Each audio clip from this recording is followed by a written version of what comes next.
बिस्मिल्लाहिर्रहमानिर्रहीम, अस्सलाम वालेकुम, good morning and welcome to morning with Jugal. आज मैं आपसे बातचीत करना चाहूंगी अपनी सलाहियतों को पहचानने की, अपनी भी और एक्चुअली अपने बच्चों की भी सलाहियतों को पहचानना हमारी जिम्मेदारी है। अब आप सोच रहे होंगे कि आज का टॉपिक किस बेस पे बना। एक्चुअली जब हम अपने गेस्ट को अगर लाइन अप कर रहे थे तो हमने ये डिसाइड किया कि हम बुलाएंगे पाकिस्तान के रिनाउंड फोटोग्राफर्स को। अब फोटोग्राफी यानी तस्वीरें खींचना को एक ऐसा प्रोफेशन है जिसको माँ बाप नहीं सोचते कि जी हमारा बेटा या बेटी जो है वो बड़े होकर फोटोग्राफर बनेंगे, ना ही माँ बाप ये सोचते हैं कि बड़ा होकर हमारा बेटा या बेटी एक्टर बनेंगे या सिंगर बनेंगे। ये कुछ ऐसे प्रोफेशंस हैं जिनकी तरफ नेचुरली माँ बाप का भी रुझान नहीं होता, ना ही वो अपने बच्चों को ज्यादा पुश करते हैं। ऑफकोर्स म्यूजिक का तो अगर आप म्यूजिक के खानदान से बिलोंग करते हो, घराने से बिलोंग करते हो, या एक्टिंग के घराने से बिलोंग करते हो, या फादर भी फोटोग्राफर हो तो बच्चे का होता है। बट अदरवाइज पेरेंट्स का ज्यादातर ये कोशिश होती है कि वो अपने बच्चों को डॉक्टर बनाएं, इंजीनियर बनाएं, या फिर अपने बच्चों को लॉयर बना दें, मेडिसिन की फील्ड, मतलब कुछ कर लें बट इस किस्म की आर्ट्स टाइप फील्ड्स की तरफ ना लेके आए। लेकिन प्रॉब्लम यह है कि इंसान को आप जितना मर्जी पुश कर दें, फोर्स कर दें कि वो किसी स्पेसिफिक फील्ड में जाए, जरूरी नहीं है कि वो उसको एंजॉय करे। और जिस काम को इंसान एंजॉय नहीं करता वो उसको 100% अपनी 100% जो है वो दे के परसू भी नहीं करता, जिसकी वजह से रिजल्ट कोई खास अच्छा नहीं आता। आज मैं सुबह बात कर रही थी किसी से, उन्होंने कहा कि भाई जुगन काम तो वो होता है जो जब इंसान करे तो वो फिर वर्ल्ड के टॉप 10 में उसका नाम आए, यानी कि दुनिया के टॉप 10 में आए। और वो कैसे होगा अगर इंसान का खुद ही उस काम में इंटरेस्ट नहीं होगा। और ये एक बड़ा इंपॉर्टेंट और वैलिड पॉइंट है, बल्कि मैंने भी सुबह अपने पल्ले से ये बात बांध ली कि अगर काम करना है तो अपने आप को टॉप टियर में लेके आना है, सिर्फ पाकिस्तान के नहीं मगर दुनिया के, ताकि लोग कहें कि भाई अगर आप इस दुनिया से जाएं तो आपको याद करें, आपका नाम लेके कि भाई फलां ने जो फलां काम है वो बड़ा अच्छा किया था, कि मतलब जुगन बड़ी अच्छी होस्ट थी, या मुनीरा जैसे आज हमारे साथ है तो chef Munira was the best chef in Pakistan और इन द वर्ल्ड। जो काम करे 100% करे, ये तो बात अब क्लियर हो गई। लेकिन किस तरह अपनी सलाहियतों को पहचाने? बचपन में ही बच्चे साइंस शो करना शुरू कर देते हैं, या आपको इशारे नजर आने शुरू हो जाते हैं कि बच्चों को किस चीज में इंटरेस्ट है। हमजा मुझे जब भी किसी चीज में इंटरेस्ट शो करता है मैं जरूर उसको उस चीज में थोड़ी देर एक्सपेरिमेंट करने देती हूँ। उसको एक जमाने में कराटे का शौक हुआ, उसको कराटे क्लासेस में डाला, उसने कोई खास एंजॉय नहीं किया, उसने कहा मामा मैंने नहीं करना। अब गिटार के अंदर जब उसने इंटरेस्ट शो किया कुछ महीने पहले, तो मैंने उसको गिटार के टीचर बाकायदा बुलाए, राहील भाई आते हैं हमजा को पढ़ाते हैं, 2 दिन हफ्ते में आके गिटार सिखाते हैं। माशाल्लाह बच्चा बहुत इंप्रूव भी कर गया है, 8 साल का भी नहीं है लेकिन गिटार बजा लेता है। अब फॉर एग्जाम्पल ये एक म्यूजिक में उसका इंटरेस्ट था, उसको गोल्फ का शौक है, गोल्फ भी उसको खिलाती हूँ। फुटबॉल में उसने इंटरेस्ट शो किया, फुटबॉल भी पिछले साल 1.5 से खेल रहा है। बात यह है कि क्या ये ज्यादा अच्छा नहीं है कि बच्चा एक हाई एंड का, मतलब टॉप टियर का जो है वो स्पोर्ट्स पर्सन बन जाए, स्पोर्ट्समैन बन जाए, या फिर टॉप टियर का गिटारिस्ट बन जाए, रादर देन कोई काइंड ऑफ ऑफिस की जॉब कर रहा हो। मुझे पता है कि हमारे लिए एज पेरेंट्स बड़ा मुश्किल होता है ये डाइजेस्ट करना और अपने दिल में इस बात को बिठा लेना कि हमारे बच्चे जो हैं वो मीडिया टाइप फील्ड की तरफ जाएं, या आर्ट्स की तरफ जाएं, या किसी अच्छी चीज की तरफ जाएं जो मेन स्ट्रीम ना हो। सिर्फ मसला ये है कि जिस चीज की हमें आदत नहीं होती या जिसको हम नॉर्मल या कॉमन नहीं कंसिडर करते हैं, हमें उससे डर लगता है। मैं इतने ज्यादा लोगों को जानती हूँ जो डॉक्टर्स हैं, इंजीनियर्स, बल्कि मीडिया की फील्ड में जो डॉक्टर मतलब पूरी काम शाम करके पढ़ाई एजुकेशन हासिल करके एमबीबीएस डॉक्टर्स बन के पीएचडीज करके मीडिया की तरफ आ गए, या फोटोग्राफी की तरफ चले गए, या फिर एक्टिंग की तरफ। I mean the point is दुनिया में इतने ज्यादा ऑप्शंस है, और अल्हम्दुलिल्लाह मीडिया से भी बड़े अच्छे पैसे कमाए जा सकते हैं, फोटोग्राफी से कमाए जा सकते हैं, किसी भी प्रोफेशन से बहुत अच्छे पैसे कमाए जा सकते हैं अगर आप उसमें अपनी महारत दिखाएं। और वो तब दिखाएंगे जब आपका उसमें इंटरेस्ट होगा। दुनिया भर में शोबों की तो कोई कमी है नहीं, लोग वो कर सकते हैं जो उनका दिल चाहता है करने को, लेकिन पेरेंट्स की, माँ बाप की सपोर्ट इसमें बड़ी जरूरी होती है।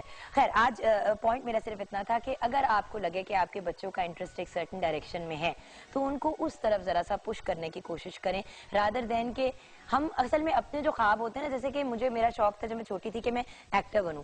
मामा ने बड़ी कोशिश की, बाहर गई, बाहर से डिग्री भी हासिल की, लेकिन एंड में मैं इसी फील्ड की तरफ आई। अब अगर इसी फील्ड के से रिलेटेड डायरेक्टली और भी ज्यादा पढ़ा होता तो न जाने कहां से कहां पहुंच गई होती, या शायद यही मेरी किस्मत में लिखा था। लेकिन अगर एज पेरेंट्स भी हम इनकरेज करें अपने बच्चों को तो कितनी अच्छी बात होती है। जरूरी जबरदस्ती डॉक्टर्स बना दें और फिर वो उसको एंजॉय ना करें और अपनी जिंदगी में मिजरेबल हों, और कुछ साल उस फील्ड में लगा के उसको छोड़ दें और फिर नए सिरे से अपना करियर स्टार्ट करें। बहुत ज्यादा आजकल ये होना शुरू हो गया। तो कोशिश करें कि बच्चों को उस काम में इनकरेज करें, अगर वो of course decent proper money making profession है उसकी तरफ इनकरेज करें जो उनको शौक है या जिसमें आपको उनका इंटरेस्ट नजर आ रहा है। अब RM नईम साहब को जब मैं देखती हूँ as a painter, I don't think कि उनकी फैमिली का ख्वाब ये था कि वो पेंटर बने, बट माशाल्लाह he is one of the biggest painters of this country, one of the biggest artist, और उन्होंने पूरी दुनिया में पाकिस्तान का नाम रोशन किया। कोशिश यही करनी चाहिए कि जो करें हाईएस्ट एंड टॉप लेवल पे करें। 042992000628 पे आप कॉल कर सकते हैं, mj@ptv.com.pk पे ईमेल कर सकते हैं, www.facebook.com/morningwithjugan पे फेसबुक पे आप ऐड कर सकते हैं। And by the way viewers, आज मैंने आपसे एक रिक्वेस्ट करनी है, 60,000 प्लस तो हो गए हैं हमारे फॉलोअर्स एंड लाइक्स, अब हमने 100,000 पे जाना है, यानी कि हमने लाख को क्रॉस करना है। तो आप लोगों ने ऐड भी करना है फेसबुक पे और लाइक भी करना है और अपने फ्रेंड्स एंड फैमिली से भी करवाना है। तो www.facebook.com/morningwithjugan पे आपने फेसबुक के पेज को लाइक भी करना है और हमारे क्वेश्चन का जवाब भी देना है। 21 Mahmood Ghaznavi road, PTV centre Lahore पे आप खतूत भेज सकते हैं। एंड फाइनली अगर आपने ट्विटर पे ज्वाइन करना है तो JUGGUNKAZIM पे ज्वाइन कर सकते हैं। ऑफिशियल फेसबुक का पेज है मेरा www.facebook.com/जुगन काजिम ऑफिशियल, JUGGUNKAZIMOFFICIAL। अच्छा, एक और बहुत खूबसूरत और मजे की खबर, पीटीवी की शानदार 50 साल तकरीबात के हवाले से आज जो सुनहरी खबर मैं आप तक पहुंचाना चाह रही हूँ वो ये है कि पीटीवी ने आप नाजरीन के लिए अपने एवरग्रीन क्लासिक्स जो हैं उनको वापस लाने का डिसीजन ले लिया है। सुनहरी यादें के उन्वान से पेश किए जाने वाले ड्रामा सीरियल्स की खास बात यह है कि इनको सिलेक्ट आप करेंगे। जी हाँ, इनका इंतखाब आप करेंगे। और वो कैसे? वो होगा through viewers choice. Drama series का इंतखाब आप करेंगे थ्रू व्यूअर्स चॉइस, और मंडे टू वेडनेसडे रात 10 बजे आप ड्रामा को देख सकेंगे जो भी एंड में सिलेक्ट होगा। कुछ यादें जो आपके दिलों में बसती हैं, कुछ यादें जो जिंदगी का हिस्सा है, कुछ यादें जो इस कदर खुशगवार हैं कि आप इन्हें दोबारा बार बार दोहराना चाहते हैं। ऐसी सुनहरी यादें हम आपको दिखाएंगे, दोबारा आपकी फिर से आप मेमोरी में रिफ्रेश करेंगे। अगर आप अपने ड्रामा को देखना चाहते हैं टेलीविजन पे, पाकिस्तान टेलीविजन नेटवर्क पे, तो ड्रामा सीरियल आहट के लिए आप टाइप करें SY1, ड्रामा सीरियल आहट के लिए SY1, ड्रामा सीरियल कसक के लिए टाइप करें SY2, कसक के लिए SY2, एंड अगर आप दिन देखना चाहते हैं ड्रामा सीरियल तो SY3 फॉर दिन। 7886 पे आप भेजें, जितने ज्यादा वोट होंगे उतना ही ज्यादा चांस है कि आपका पसंदीदा ड्रामा जीत जाए। और फाइनली आज का हमारा क्वेश्चन ऑफ द डे जरा फनी सा है, क्योंकि आज हमने फोटोग्राफर्स को बुलाया है, उनसे बातचीत करेंगे, ये जानेंगे कि ये किस किस्म का, क्या ये एक ऐसा प्रोफेशन है जो यूथ परसू कर सकता है और रोजी रोटी कमा सकता है, क्योंकि अल्टीमेटली तो गेम सारी रोजी रोटी की होती है, घर भी चलाना होता है। तो हमने तस्वीरों से ही रिलेटेड अपना आज का क्वेश्चन रखा है, क्योंकि कल यही बात हो रही थी कि कभी कभी बड़ी अजीब सी तस्वीरें आ जाती हैं और लोग उनको अपलोड भी कर देते हैं, या वो छप जाती हैं, या सोशल मीडिया पे ओपन हो जाती हैं और बड़ा एम्बैरेसिंग होता है। तो आपकी अब तक ली गई सबसे बुरी तस्वीर कौन सी है और वो किस मौके पे ली गई? आपकी अब तक सबसे बुरी तस्वीर कौन सी है और किस मौके पे ली गई? ये हमारा क्वेश्चन है। ब्रेक के बाद शेयर करेंगे। ऑलरेडी काफी फनी आंसर्स आ चुके हैं हमारे फेसबुक पे पेज पे, तो वो शेयर करूंगी ब्रेक के बाद।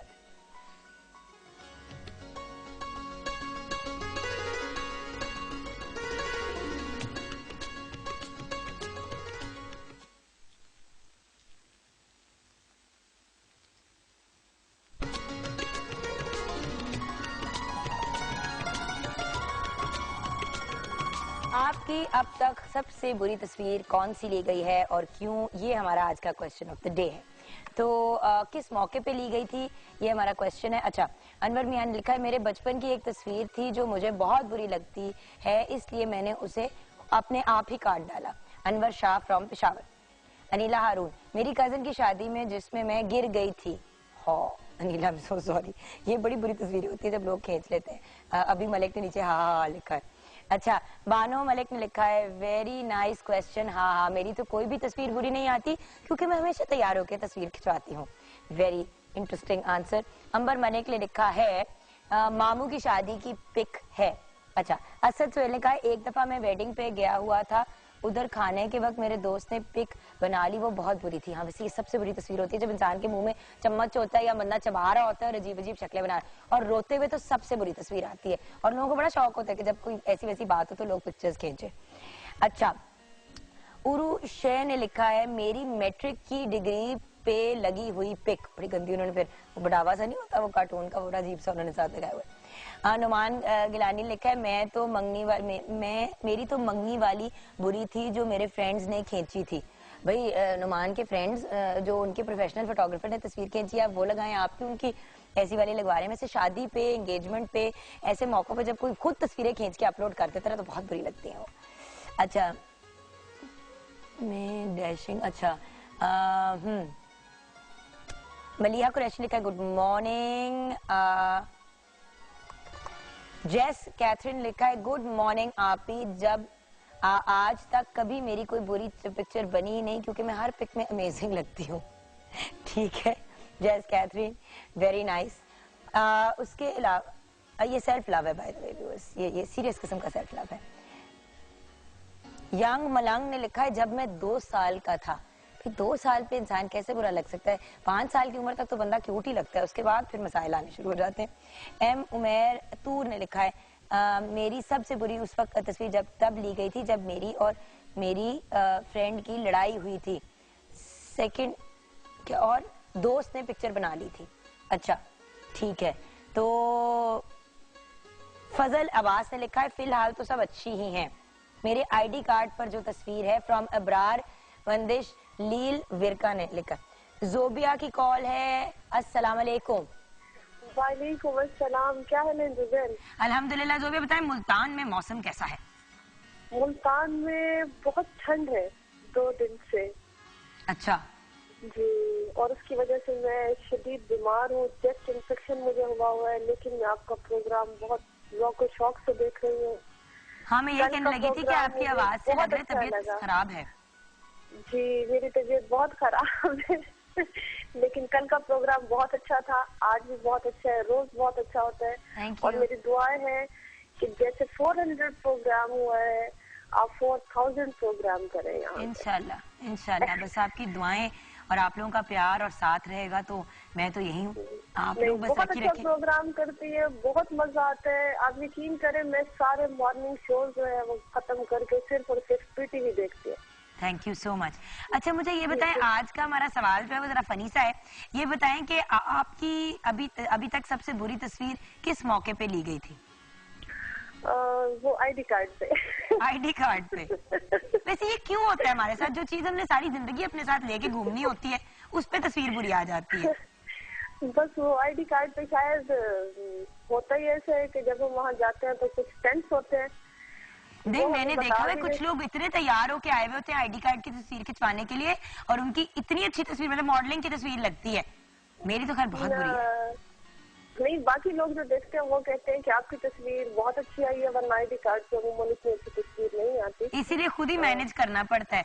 मेरी एक फ्रेंड है वो कहती है मैंने जब भी कभी किसी चीज का ड्राइविंग लाइसेंस वगैरह इस तरह की कोई तस्वीर खिंचानी हो ना, मैं थोड़े एक दिन पहले ना मेकअप शेकअप करके थोड़ी दफा ना शीशे के सामने ऐसे करके पोज करती हूँ। उसके बाद फिर अगले दिन जाके तस्वीर खिंचाती हूँ क्योंकि वो तो कहते थे जी जी ठीक है उठे। हाँ ये बात है। वैसे मेरी अच्छी नहीं आती, रियल सही लगता है लेकिन तस्वीरों में अच्छा नहीं आता इम्प्रेशन। सही, चले thank you so much for calling Zobia. Thank you so much, lots of love and we hope कि you feel better very very soon. Allah में आपको शिफा दे, आमीन। अच्छा तनवीर इकबाल फ्रॉम जलालिया, जब मैं बचपन में 6 महीने का था मेरे चाचा की शादी पे तो मैं रो रहा था, वो पिक्चर मेरी सबसे बुरी है। यही मैंने कहा ना, रोते हुए बच्चों की तस्वीर पता नहीं क्यों लोग लेते हैं। आफ्ताब परदेसी ने लिखा है कि मैं आपका शो बहुत शौक से देखता हूँ, thank you so much. Mohammad Qasim Bhatti ने लिखा है नाइस टॉपिक। आफ्ताब परदेसी ने कहा जुगन आप बहुत प्यारी, अच्छा उन्होंने लिखा है मैं बहुत प्यारी हूँ, thank you so much for being so kind. Adnan दानी ने लिखा है अस्सलाम वालेकुम सिस्टर, कजन की शादी पर ग्रुप फोटो थी, एक आंख बंद थी और वो बहुत बुरी लग रही थी। हाँ वैसे ये भी बड़ी दफा होता है कि आंखें बंद होती हैं, एक आंख बंद होती है कि बंदा हंस रहा होता है तो दांत बड़े लग रहे होते हैं, मुंह छोटा लग रहा होता है। मैं तो खैर हर वक्त ही हंस रही होती है तो मेरी हमेशा अजीब अजीब सी तस्वीरें आई हुई होती हैं। अस्सलाम वालेकुम। वालेकुम अस्सलाम, क्या हाल है? अल्हम्दुलिल्लाह। ये बताइए कि आपकी सबसे अब तक सबसे बुरी तस्वीर कौन सी है और किस मौके पे ली गई थी?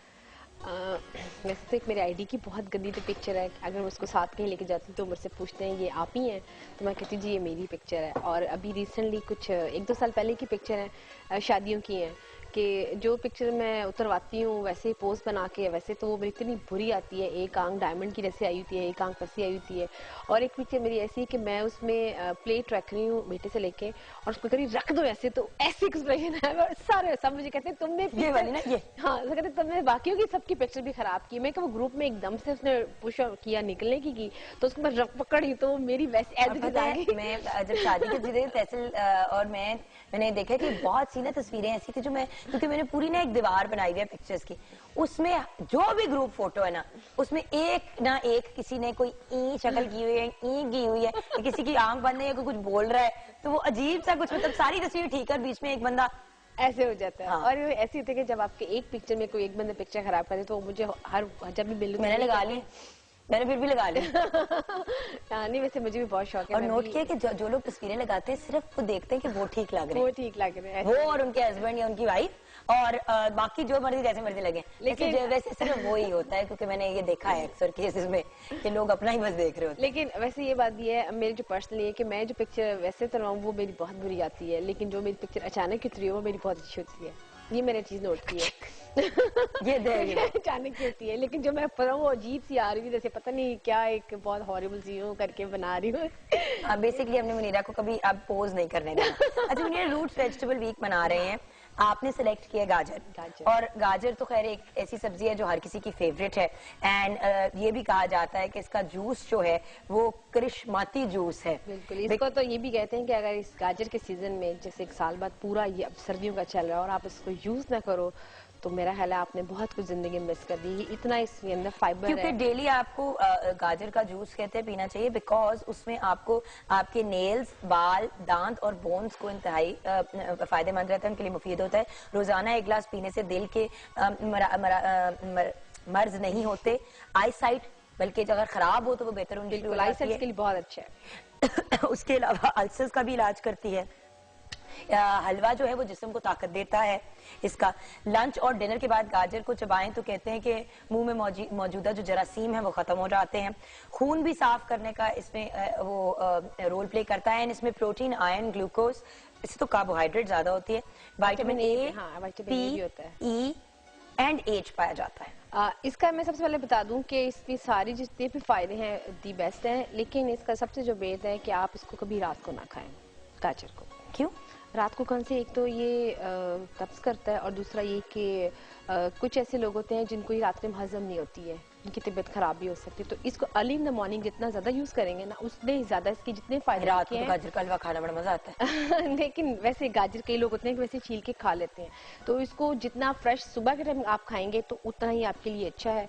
और दूसरा ये कि गाजर आपके एंटीऑक्सीडेंट है और इसकी तो अगर आप सैलेड में आजकल जैसे इसका सीजन चल रहा है, गाजर का मुरब्बा बनता है, फिर गाजर का हलवा बनता है, और गाजर का जितना भी यूज करेंगे मेरा ख्याल इसको करना चाहिए। और इसको मुरब्बा तो सर्दियों में अच्छा खासा काफी ढेर से बना ले। हाँ जी बिल्कुल। और फिर ड्यूरिंग द ईयर और मुरब्बा को इतना मुश्किल भी नहीं है, लोग सोचते हैं ये मुरब्बा कैसे बनेगा, तो बहुत मुश्किल चीज है, हालांकि कुछ भी नहीं उसमें होता। आपने इसको छीलना है, छील के इसको नमक और लास्ट टाइम आपने सीजन में सिखाया भी था। और ये कि उसके बाद मैंने कई जगह मैंने अपनी फैमिली में मैंने बनाया भी, और ये सबको कहते हैं कि बाहर लेना बिल्कुल वही टेस्ट होता है, सिर्फ ये बात है थोड़ी सी मेहनत होती है। अगर आपका इंटरेस्ट हो, जैसे कि अभी सुबह बता रही थी कि इंटरेस्ट तो where is there is a will, where there is a way. बिल्कुल सही। तो अच्छा आ जाते हैं रेसिपीज की तरफ, क्योंकि आज दो रेसिपीज है ना। जी बिल्कुल, आज मैं बना रही हूँ काबली पुलाव। इसकी ये है कि इसमें हम गाजर का इस्तेमाल करेंगे और ये बड़ा एक डिफरेंस होता है, और इसकी टेक्निक थोड़ी सी कि बनता ठीक नहीं है, क्योंकि लोग मेन पुलाव की तरह इसको बना लेते हैं। इसका मैं बताती हूँ तरीका किस तरह। मैंने इसमें चावल लेंगे, तकरीबन 1 किलो चावल ले लें। इसमें बकरी का गोश्त लगेगा 1 किलो से कम, यानी कि 3 पाउच 750 ग्राम। अदरक ले लें 2 खाने के चम्मच, लौंग लेंगे तकरीबन 4 से 5 अदद, जीरा लेंगे 1 खाने का चम्मच, इलायची 3 से 4, किशमिश लेंगे हस्बे ज़रूरत जितनी भी डालनी चाहें आप, साथ में गाजर लेंगे 3 अदद, चीनी लेंगे 2 खाने के चम्मच, तेज पत्ता 1 अदद और तेल हस्बे ज़रूरत। इसको अदरक को मैं सौते करूँगी, जैसे ब्राउन करूँगी, उसके बाद इसमें मैं मसाले डालूंगी, तेज पत्ता और जो इलायची है उसको ब्राउन करूँगी।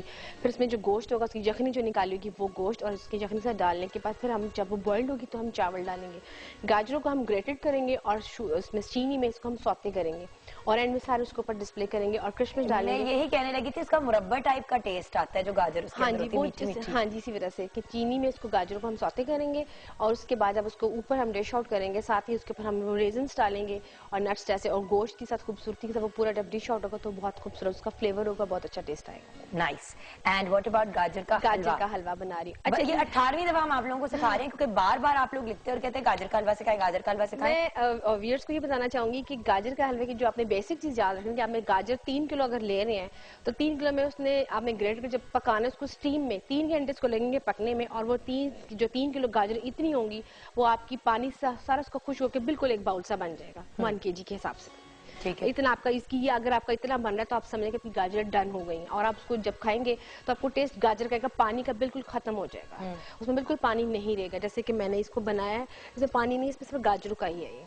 यानी कि 3 किलो गाजर है, इसको इतना पकाया 3 घंटे स्टीम के अंदर कि ये अपने बिल्कुल साथ बाइंडिंग्स की हो गई हैं।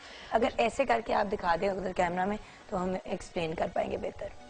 ये देखिए, ठीक है ना, ये बिल्कुल इतना सा हो जाएगा। अच्छा, आप एक्सप्लेन करो क्या करना। ठीक है, अब आपने इसको जब कर लिए तो उसके बाद इंग्रेडिएंट्स, ठीक है, चीनी तकरीबन लेंगे 500 ग्राम, साथ में खोया लेंगे 200 ग्राम, साथ में घी डालेंगे। आप हमेशा जब भी हलवे बनाए उस पर घी यूज करना चाहिए, ऑयल नहीं, और देसी करें तो बेस्ट, बहुत ही बेस्ट है। और साथ में घी लेंगे तकरीबन आधा किलो, सूखा दूध, इसमें ड्राई मिल्क यूज करी 250 ग्राम, गिरी हस्बे जरूरत और बादाम भी हस्बे जरूरत। इसका तरीका कुछ इस तरह से आपने जब गाजरों को बना लेना है, उसके बाद आपने ऑयल जो मैंने घी लिया, घी को हम इसको मेल्ट करेंगे, उसके बाद हम इसमें गाजर ऐड करेंगे, गाजरों को इसमें और घी में भूनेंगे, इतना भूनेंगे कि गाजरें और घी बिल्कुल डिफरेंट अलग हो जाएंगे। उसके बाद हम इसमें चीनी ऐड करेंगे, फिर चीनी को पकाएंगे, चीनी का पानी बिल्कुल खत्म हो जाएगा, गाजरों में एडजस्ट हो जाएगा। उसके बाद जो उसके हमारी सूखा दूध मैंने लिया जो है ड्राई मिल्क, वो इसमें हम ऐड करेंगे, वो एक बाइंडिंग एजेंट का काम करेगा उसमें, कि जो उसमें जो चीजें आपको नजर आ रही है गाजर बिखरी हुई है, गाजर जुड़ी हुई नहीं है, वो उसको जोड़ देंगे गाजर उसके दूध के बाद। उसके बाद जब देखेंगे हमारा बिल्कुल हलवा डन हो गया, खुशबू इलायची की आ रही है, उसके बाद हम इसमें डालेंगे खोया एंड में। बिल्कुल कुछ ऐसे करते हैं कि खोए को बिल्कुल एंड में ऊपर लेयर की तरह लगा देते हैं, लेकिन मैं इसको बीच पर डाल के इसको बिल्कुल मिक्स कर दूंगी, क्योंकि वो पता है खुद फिर लोग करते ही हैं कि जो मेन पहले 2-3 लोग आ जाते हैं वो खोया सारा हाँ, लेकिन मैं इसको इसके गाजर के अंदर ही मिक्स कर दूंगी, उस पर खोया इस पर अच्छी तरह से मिक्स हो जाएगा।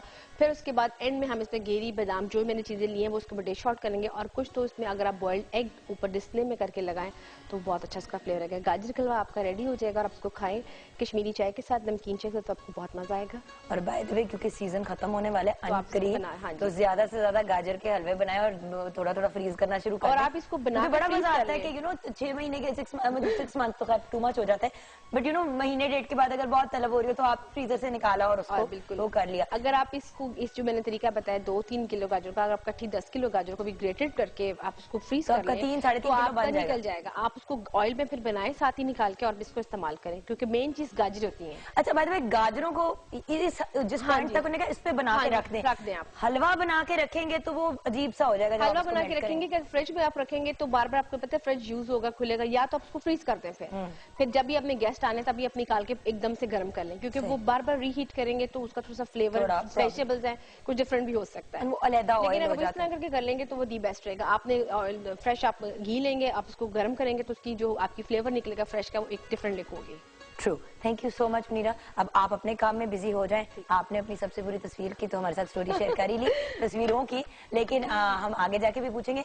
वट्टू साहब ब्रेक के बाद हमारे साथ होंगे, उनसे बातचीत करेंगे, आपकी किस्मत का हाल जानेंगे, आपकी मदर का नाम, आपका नाम और आपकी डेट ऑफ बर्थ और आपका सवाल आपने हमारे साथ शेयर करना है।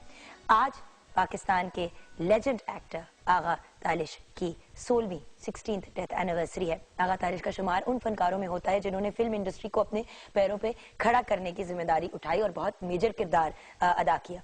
उनका असल नाम अली अब्बास था।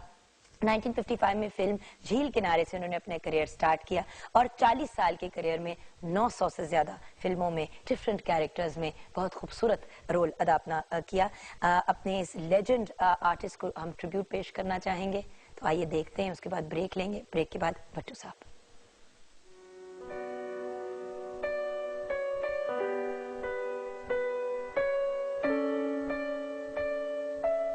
मिल गई लड़की बाई चांस, जीत गया मेरा रोमांस। और मिल गई लड़की बाई चांस, जीत गया मेरा रोमांस। बहुत दिनों के बाद मिला है मुझे आखिरी चांस, लेट मी डांस। सोचता हूँ दुनिया से रुखसत होने से पहले नजमा को दुल्हन बनाकर इस घर से रुखसत कर दूं। रजिया आपा का बेटा इरफान कैसा रहेगा? जहन पर बोझ न डालिए सरताज, डॉक्टर का यही मशवरा है। दिल हो गया है तेरा दीवाना, अब कोई जचता नहीं, नादान है समझता नहीं। तो मियाँ बीवी में आपस में लड़ाई होती है तो कोशिश करनी चाहिए कि आपस में लड़ाई ना करें और जैसे ही मौसम चेंज होए आपस में प्यार से ज्यादा रहें। ये क्यों होता है? अस्सलाम वालेकुम। वालेकुम रहमतुल्लाह। मैंने ये नहीं कहा, मैंने कहा अपनी सेहत की हिफाजत करनी चाहिए कपड़े ऐसे पहनने चाहिए, खास तो बच्चों को। मैं तो आज शेरवानी पहन ली है। तो शेरवानी पे औरतों को तो सर्दी लगती नहीं है, ऐसा गर्मी लगती है, उनको सर्दी नहीं लगती। औरतों को सर्दी नहीं लगती, हम इंसान नहीं है। देखने में आया, देखने में आया। अब जिन्स हो रहा है ना। भट्टू साहब ये आपका एक्सपीरियंस है। अच्छा, आ जाते हैं आज के अपने टॉपिक की तरफ। वैसे एक पॉइंट तो है, अगर आप बीमार होंगे और आपकी तबीयत खराब होगी तो आपका मूड खराब होगा, मूड खराब होगा तो घर पर लड़ाई होगी, तो लॉजिकल सी बात है कि अपनी सेहत का ख्याल रखें। अच्छा, हमाद जमील 15/8/1985, उनकी मदर का नाम है मकबूला, फैसलाबाद से लिखते हैं कि जॉब कब तक लग जाएगी, शादी लव होगी या अरेंज? इंशाल्लाह अगले साल जॉब भी लग जाएगी और शादी का भी लग जाएगी इंशाल्लाह, इत्मीनान हो जाएगा शादी का। लव होगी कि अरेंज? इसमें अपना है तो लव शादी, लेकिन कोशिश है कि माँ बाप को शामिल करें, प्यार, इसमें ज्यादा इस्तेकाम आएगा शादी में, और शादी होती हुई अच्छी है जिसमें गो के लव है लेकिन वालदैन की मर्जी बहुत जरूरी है। भाई लव वालदैन का शामिल हो ज्यादा, दूसरे लव से तो ज्यादा अच्छी बात है। बिल्कुल बिल्कुल। कलसूम फातिमा जी जी 8/10/1978, गुलाम सुगरा इनकी मदर का नाम है जी। सुबह 9 बजे पैदा हुई थी ये। शादी की का बहुत मसला है, कब तक हो जाएगी? बस शादी में जरा कदर ताखीर है, उम्मीद है अल्लाह के फजल से कि 116 में उम्मीद हो जाएगी, बस 2 साल बाद। 2 साल बहुत टाइम। हाँ, आप नहीं 16-14 तो जा रहा है, 15-16 में हो जाएगी। 14 कहाँ जा रहे हैं, अजय तो शुरू है 2014 में उसकी। अब देखो ना फरवरी। देख ले कलसूम, मैं आपके लिए लड़ रही हूँ इनसे। हाँ ठीक है, नहीं करते ये सही। आप हमारी दुआ है कि अल्लाह ताला करे उनकी जल्द हो जाए। अदनान 7/1/1994, शगुफ्ता इज द मदर्स नेम। क्या मैं बाहर जा सकूंगा? इंशाल्लाह चले जाएंगे। शादी अपनों में या गैरों में? शादी घरों में। अरेंज या लव? दोनों। मतलब लव करेंगे तो 2 शादी होंगी। मोहब्बत अपनी पसंद की शादी होगी, उसके बाद साथ माँ बहन की माँ बाप की मर्जी। लव जो है वो अरेंजमेंट बन जाएगी या अरेंजमेंट में लव हो जाएगा। उस्मा अकबर 25/6/1991, पेशावर, सायरा मदर का नाम है। क्या इस साल शादी हो जाएगी? 2015 में इंशाल्लाह, 2015 में होगी। क्यों आप ऐसे कर रहे हैं? बस उससे हिसाब ही आ रहा है, ऐसा अंदाजा है, बस ये हो सकता है। इसमें मेरी कोई गलती नहीं है, ये जान के आपके साथ ऐसे कर रहे हैं। नहीं तो इस साल चाहती हैं शादी, तो मैं ये बेहतर है कि 2015 में हो तो बड़ी अच्छी शादी हो, कामयाब रहेगी इंशाल्लाह। मतलब इंतजार कर ले थोड़ा सा क्या गुजरा है, साल तो गुजरने वाला, बट हो जाएगी इंशाल्लाह। फरवरी में ही साल गुजार दिया इन्होंने। महमूना लतीफ जी 7/8/1989, गुजरांवाला, मदर का नाम है आसिया। बाहर हायर एजुकेशन के लिए बाहर जा सकेंगी महमूना लतीफ? इंशाल्लाह चली जाएंगी। कब तो नहीं लिखा उन्होंने, बताया नहीं कब। मैं आपसे पूछ रही हूँ। चलो इसका में से ज्यादा इसका है 2016 या 17 में। आपको 2016 वालों ने पैसे दिए हैं जो आप सिर्फ 2016 ही 2016 कैसे देना पैसे? अच्छा, अलिशपा जियाउल्लाह 19/4/1993, समीना मदर का नाम है, फैसलाबाद से। घर के हालात कब ठीक होंगे? इंशाल्लाह उम्मीद है कि अगले साल ठीक हो जाएंगे। इसके आखिर में दिसंबर में अल्लाह फजल कर देंगे। ऐसा करें कि नमाज की पाबंदी करें, घर में प्यार मोहब्बत से रहें, लड़ाई झगड़ा ना करें। साल कौन सा बताया? ये 2015। मैंने कहा 2016 का ना, तो मेरे ने कहना मुझे लग रहा है आपने केटरिंग की बिजनेस शुरू करनी है और उस साल सबकी शादियां कराएंगे आप। जफर इसहाक 7/11/1974, नेमत बीबी मदर का नाम है, सखर से लिखा है। 3 बेटियां हैं, बेटा कब होगा? हम तुम्हारी दुआ है कि अल्लाह ताला उनको बेनजीना औलाद से नवाजे, अल्लाह ताला बेटा भी उनको दे। इंशाअल्लाह ताला अगले साल कोई शायद अल्लाह खबर सुना दे, अल्लाह के फजल से कोई ना कोई खुशखबरी मिल जाएगी उनको। 16 में फिर 16 आ गया, क्या करें? ये जान के कर रहे हैं तंग। अच्छा, खालिक यूसुफ 3/4/1981, हिफ्सा, लाहौर। मदर का नाम हिफ्सा है। खालिक पूछना चाहते हैं कि बिजनेस शुरू करना चाहता हूँ, कैसा रहेगा? इंशाल्लाह अच्छा रहेगा और 16 में स्टेबल हो जाएगा इंशाल्लाह। हम्माद यूसुफ मुल्तान से लिखते हैं 12/9/1987। जरीना इनकी मदर का नाम है। हम्माद यूसुफ, शादी कब होगी, अपनों में होगी या गैरों में? शादी 2015 में उम्मीद है होने की, और मकान है और अपनों में नहीं बल्कि गैरों में होगी, और उसमें अपनी पसंद भी शामिल होगी। ताबिंदा अली जी 27/4/1980, DG खान, अरूसा बीबी मदर का नाम है ताबिंदा अली की। हस्बैंड की नौकरी कब तक हो जाएगी? सरदस उसमें कुछ थोड़ी सी रुकावटें हैं, लेकिन इंशाल्लाह फिर वही बात आप कहेंगे 16 का नाम क्यों लिया है। पता नहीं यहाँ पे 2016 में ये मसला, क्योंकि वो सारे डिजिट ही आ रहा है ऐसा 16 में। ट्विटर पे भी लोग कह रहे हैं Y is he saying 2016।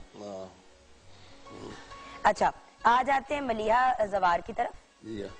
21/5/1992, Lahore location है। सुंबल इनकी मदर का नाम है। शादी अपनों में होगी या गैरों में, और कब तक होगी? 2015 में होगी और गैरों में होगी। ये मतलब क्या बात है कि 2015 में होगी, मतलब क्यों आप ऐसे कह रहे हैं बार बार? बस उसके हिसाब में जो नजर आता है मैं मतलब इस साल शादियां नहीं होंगी लोगों की? नहीं, क्यों? हाँ, इस साल का मकान नहीं है। अच्छा, ये है एक और, उसके बाद फिर मैं आपको ट्विटर वाले बताती हूँ। नुमान अनवर 12/2/1988, शाजिया मदर का नाम है। साहिवाल, ठीक है। स्टडी में कोई ना कोई मसला हो जाता है, स्टडी कंप्लीट कर सकूंगा कि नहीं? बस ये अपने नेगेटिव ख्यालात ज़हन से निकालें, पॉजिटिव हो जाएं, नमाज की तालीम पढ़ें और कुरान की तिलावत करें, बस बड़ों का अदब करें और छोटों से प्यार करें। अच्छा, अब लिखें मेरी भाई की शादी कब होगी, अपनों में या गैरों में? तनवीर अहमद नाम है इनके भाई का। एक second. Tanveer Ahmed ji. Date of birth क्या है इसकी? मदर का नाम जमीला है।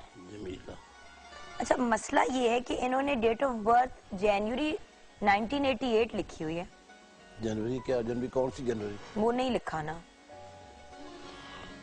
तनवीर अहमद है। तो क्या पूछना चाहते हैं? इनके शादी कब तक होगी, अपनों में या गैरों में? अब डेट ऑफ बर्थ 98 है। 1988। शादी तो इनकी हो जानी चाहिए थी, मैंने मुझे समझ नहीं आती क्यों नहीं हो सकी। बहरहाल शादी का वक्त तो गुजर गया, लेकिन इंशाल्लाह ताला अगर मजीद भी करना चाहते हैं और ट्राई करेंगे इंशाल्लाह इसी साल में, उम्मीद है। अपने या गैरों में? इसमें आखिर में। अब अपने में गैरों में जो डेट ऑफ बर्थ पूरी तो नहीं है। अच्छा, लेकिन मकान यही है कि शायद अपनों में हो। अच्छा, अब सैरिश ने लिखा है जी 6/9/1985, 6/9/1985, शादी कब होगी और मैरिड लाइफ कैसी होगी? माली हालात भी इनके खराब हैं। मदर का नाम नहीं इन्होंने दिया। शादी तो इंशाल्लाह ताला ये 15 में हो जाएगी इंशाल्लाह अगले साल ही। और उसके बाद जहाँ तक के माली हालात है, अल्लाह फजल करेगा। माली हालात के लिए ज़रा दुआ करें अल्लाह से, नमाज पढ़ें, कुरान पाक की तिलावत करें, और उसके बाद ये है कि अच्छे आपस में, असल में जो दोनों घर में, जिस घर में प्यार मोहब्बत होना, उस घर में कभी माली हालात ख़राब नहीं होते। माली हालात उस वक्त ख़राब होते हैं जब घर में लड़ाई झगड़ा शुरू होता है। तो इसलिए प्यार मोहब्बत बड़ा ज़रूरी है, क्योंकि हालात इनके जो इस किस्म के हैं ना, जो एग्रेसिव टाइप लोग लड़ते हैं, ऊँचा बोलते हैं, दूसरी बात बर्दाश्त नहीं, इनमें बर्दाश्त पैदा करें और आपस में प्यार मोहब्बत करें थी। अच्छा, प्लीज वट्टू साहब, आखिरी है ये, बिल्कुल हमारे पास टाइम खत्म हो गया, तो ये लास्ट है। नादिया और जाहिद की क्या शादी हो सकती है? जाहिद साहब ने लिखा है, उन लड़की का नाम है नादिया, 21 दिसंबर 1991। जी। बल्कीस अख्तर इनकी मदर का नाम है। इसकी डेट ऑफ बर्थ क्या है? नहीं, मैं आपको ये बता रही हूँ ना, नादिया है नाम। हाँ जी। 21 दिसंबर 1991, बल्कीस अख्तर मदर का नाम है। जी जी। अब जाहिद कमर है 19 जुलाई 1987। मुश्किल है। परवीन अख्तर इनकी मदर का नाम है। क्या हमारी शादी हो सकेगी? मुश्किल नजर आती है। मुश्किल है। अच्छा जी, मुश्किल है जाहिद साहब, I am so sorry for the bad news. खैर अल्लाह ताला से दुआ करें, करते हैं कि अल्लाह ताला इनकी दुआ पूरी करे। अल्लाह ताला बहुत कुछ कर सकते हैं जी, तो हमारा आपका ख्याल होता है ना। अल्लाह चाहे तो कुछ ना कुछ, जो भी चाहे अल्लाह ताला अपनी मर्जी से, बंदे की मर्जी, बंदे को सोच नहीं सकता कि अल्लाह बेहतर कर देता है। चलिए, thank you so much sir, आपसे अगले हफ्ते मुलाकात होगी। आज हमने फुल स्पीड पे काम किया है, तो तैयार था ना, हर चीज दी हुई थी, फटाफट पता चला। चले भी हो सर, छोटी सी ब्रेक लेते हैं और ब्रेक के बाद जब वापस आएंगे तो मुलाकात हमारे 3 फिनोमिनल फोटोग्राफर से।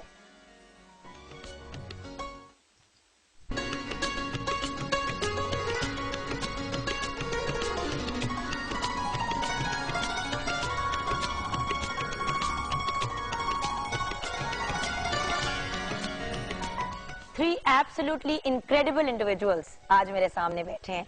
It's an honour and a pleasure to have them on the programme. बात यह है कि हम बहुत से डिफरेंट प्रोफेशंस के लोगों को बुलाते हैं और उनसे बातचीत करते हैं, बट हमें एहसास हुआ कि फोटोग्राफी की फील्ड से हमने बहुत कम लोगों को इनवाइट किया है और हम एक पैनल डिस्कशन चाहते थे, क्योंकि अक्सर लोग लिखते हैं कि जी हमारे बच्चों को तस्वीरें खींचने का शौक है लेकिन हम नहीं चाहते कि वो इस फील्ड में आए। तो जब 3 थर्ड प्रोफेशनल्स हमारे सामने माशाल्लाह जो अपनी फील्ड में बहुत सक्सेसफुल हैं, रिनाउन है और इंटरनेशनली अपना नाम जो है वो बना चुके हैं, हमारे सामने हैं, उनसे हम आज बातचीत करेंगे और जानेंगे कि फोटोग्राफी कितना वायबल प्रोफेशन है। तो सबसे पहले मैं शुरू करना चाहूंगी कामरान सलीम से। उनका पैकेज देखेंगे हम। प्रोफेशनल वाइल्ड लाइफ फोटोग्राफर हैं, सियालकोट से ताल्लुक है। बर्ड्स ऑफ सियालकोट की किताब जो है वो इन प्रिंटिंग है। Flora and fauna of Lahore in collaboration with parks and horticulture authority भी आपने किया। पिक्टोरल बुक जो है वो लॉन्च हो जाएगी इस साल। आपने ब्राउन बेयर पर डॉक्यूमेंट्री भी बनाई है। तो अस्सलाम वालेकुम। वालेकुम अस्सलाम। कुछ आपके काम पे नजर डालना चाहेंगे अगर इजाजत? चलिए देखते हैं।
Absolutely stunning, phenomenal, amazing काम। और कामरान साहब, I have to say one thing कि रेड मून वाली तस्वीर जो आंखें लग रही है कि देख रहे हो हमें, चंदा मामा दूर के, तो चंदा मामा बाकायदा देख रहे हैं। सूरज है या जी सूरज है।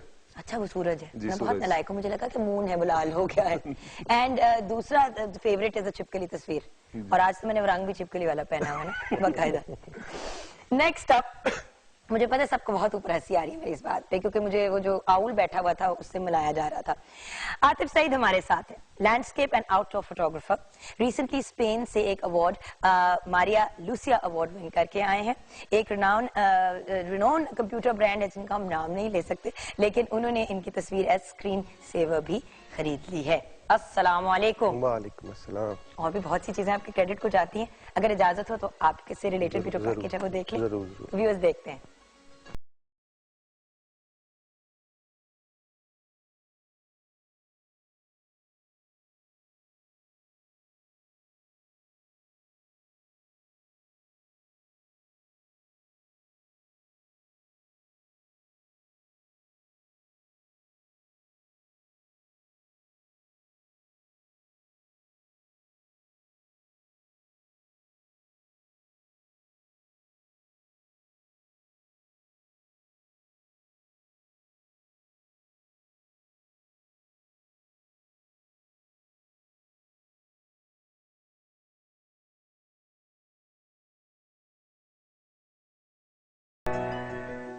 Absolutely gorgeous.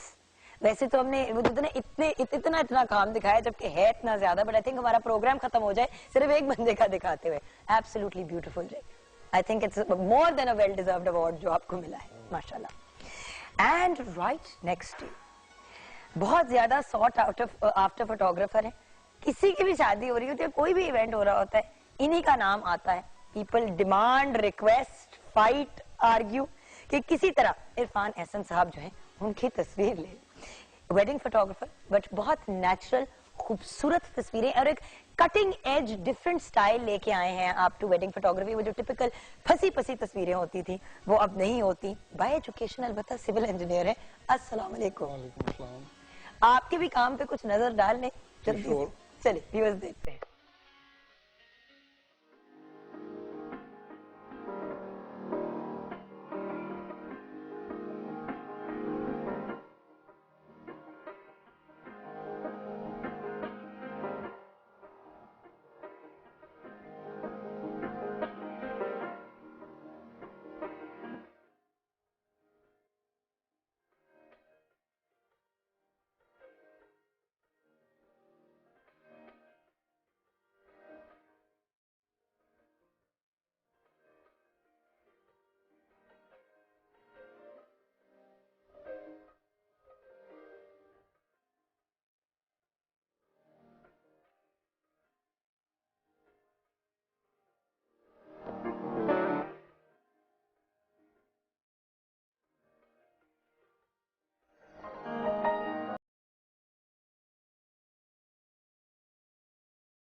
Absolutely beautiful natural moments आपने कैप्चर की हैं रादर देन। और एक तो वो जो तोता भी था ना, मैंने कहा चलो कुछ वाइल्ड लाइफ भी आ गई। अच्छा, but let's start in sequence. Imran साहब, आपसे ये जानना चाहूंगी कि इस फील्ड की तरफ आपका रुझान कैसे हुआ? जिस तरह शुरू में भी प्रोग्राम में हम बिगिनिंग से रिवील कर रहे हैं कि हमारे साथ कुछ फोटोग्राफी के वर्ल्ड के सेलिब्रिटीज आ रहे हैं, सो वे वेरी वेरी एक्साइटेड। तो ये मैंने शुरू में भी कहा कि अगर बच्चों को उस तरफ डायरेक्ट किया जाए जो काम करने का उन्हें शौक है, तो शायद उसमें वो ज्यादा बेहतर कर पाए, अचीवमेंट्स कर पाए। तो आप क्या कहेंगे? आप अम्मी अबू ने तो नहीं बचपन में कहा होगा कि बेटा आपने फोटोग्राफर बनना है? जी बिल्कुल नहीं, उन्होंने बिल्कुल नहीं कहा। लेकिन जब मेरा कुछ ऐसा बना फैसला कि मैं ये वाइल्ड लाइफ फोटोग्राफर बनूं, तो उसमें उन्होंने सपोर्ट बहुत किया, सब घर वालों ने। लेकिन इस तरफ रुझान हुआ कैसे? वो जो होता है ना कि कहानी, आपकी कहानी क्या है? कहानी जो कोई भी आउटडोर फोटोग्राफर, सबसे पहले तो वो आवारागर्द है। तो हम आवारागर्दी में हमारी कोई सिमत नहीं थी। उनका भी आउटडोर से ताल्लुक है, हमने आवारागर्द किया है थोड़ा सा। जी, ये हमारे लिए एक सबसे अच्छा टाइटल जो है ना हमारे लिए एक आवारागर्द का है। तो उसमें हम बेसिमत थे। तो तारड़ साहब से कुछ, मुस्तफा हुसैन तारड़ साहब, उनसे कुछ उठना बैठना था काफी अरसे से। तो उन्होंने हमें एक सिमत दी और ये उनका बड़ा एहसान है। पाकिस्तान के जितने भी आउटडोर फोटोग्राफर हैं कि वो सब उनसे इंस्पायर हैं। वो लफ्जों से तस्वीर बनाते हैं, हम कैमरे से बनाते हैं। और उन्होंने हमें, आतिफ को या कोई भी फोटोग्राफर है आउटडोर, उन्होंने हमें एक सिमत दी है कि अगर आप इस सिमत में लेके चलेंगे अपना काम, तो इसमें पाकिस्तान का प्रमोशन भी होगा, पाकिस्तान की एक नई पहचान बनेगी। और उसी के लिए हम काम कर रहे हैं। और अबाउट यू, बंदे की अपनी एक कहानी होती है, तो आप किस बात से में रहते हैं, एक वक्त आया, उसके बाद एहसास हुआ कि जो नेचर हम एंजॉय करते हैं तो वो किसी तरीके से आप लोगों के साथ शेयर की जाए। जो नेचर के अंदर ऐसे कुछ मोमेंट्स होते हैं जो उस पल में आते हैं और ख़त्म हो जाते हैं, तो उनको कैप्चर करके आगे शेयर किया जाए। तो उसमें एक बहुत पाकिस्तान के मशहूर फोटोग्राफर हैं गुलरेज वारी साहब, उन्होंने फिर आगे से गाइड किया कि आप जो आप पे देखते हो वो दिखाओ भी, जो नहीं जा सकते उनका भी हक है इस पे। तो बस इस तरह करके ही आवारागर्द का तो काम ही है, घूमना है और कुछ वहां से उठा के ले आना, कुछ पत्थर ले आने हैं। दुनिया के सबसे शरीफ लुकिंग आवारा गर्द है ये दोनों। मतलब वो जो कहता है ना कि आई वाज एक्सपेक्टिंग कि फोटोग्राफर्स आएंगे तो हालत कुछ वो जो होता है ना एक दिमाग में होता है फोटोग्राफर की या आर्टिस्ट की जो एक होती है, क्योंकि फोटोग्राफर से बड़ा आर्टिस्ट कौन है?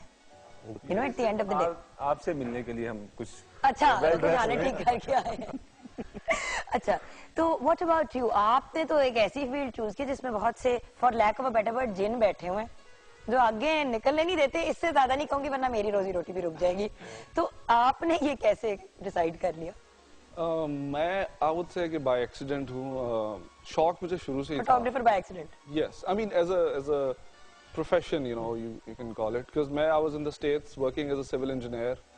तो न्यूली मैरिड थे, तो we went to botanical gardens. तो एक फोटोग्राफर अंकल कहा कि हमारे पॉइंट एंड शूट से पिक्चर उतार दो हमारी।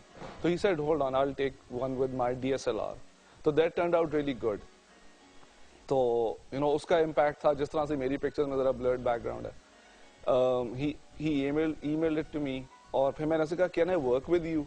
तो he never replied. So I wanted, वहां से मुझे शौक पैदा हुआ। But civil engineer? Yes yes. अब देखें, civil engineer is something that was impose, जो मुझ पे इम्पोज किया गया। This photography I think was my calling. वहां पे I was doing both photography as a day, I mean civil engineering as a day job, और ये on the side था on the weekend. Moonlighting as a photographer. यहाँ पे आके due to lack of you know good engineering opportunities, I pick this up as a full time, and you know there is no looking back now. माशाल्लाह। जी अल्हम्दुलिल्लाह। Break की तरफ जाएंगे अगर इजाजत हो सबकी। तो उसके बाद जब हम वापस आएंगे तो ये काम आसान नहीं है। एक लम्हा, एक मोमेंट कैप्चर करनी होती है। खुद भी फोटोग्राफर्स के साथ काम किए तो एक बात रियलाइज की है कि आजकल ठक ठक ठक ठक ठक ठक तस्वीरें कहते रहते कि कोई एक हिट हो जाए और बहुत सी मिसेस जो है वो निकल जाएं। उसके अलावा कहते हैं टेक्नोलॉजी के जमाने में तो अब बहुत आसान हो गया, क्योंकि तस्वीरें खींची कम जाती हैं, एडिट ज्यादा की जाती हैं। तो कुछ इस पे भी बातचीत आपसे करना चाहूंगी, और कितना को वायबल प्रोफेशन है जो पेरेंट्स देख रहे हैं, जिनके बच्चे इसमें इंटरेस्टेड हैं, उनके लिए छोटी सी ब्रेक के बाद।